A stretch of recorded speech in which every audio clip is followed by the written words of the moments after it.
Okay, hello everyone.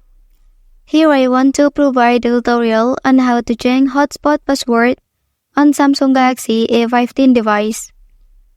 Well, changing the hotspot password is an important step in securing the hotspot network, controlling access, and protecting the privacy of the connected devices.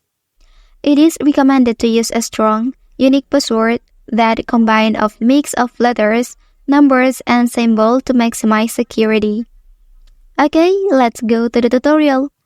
First thing first, you can open the settings menu on your device. And then here you can select connections menu. Okay, after that, you can select mobile hotspot and tethering option.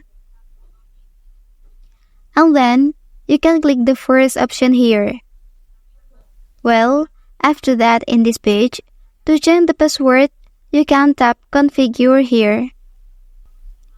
Okay, and then you can select this one, and you can type the new password.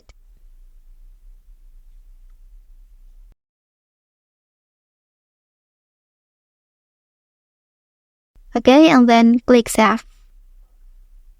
So now your hotspot password is successfully changed.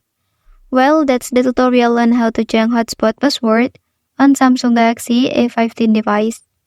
If you are helped by this video, don't forget to like and subscribe to get other information from this channel. Thank you.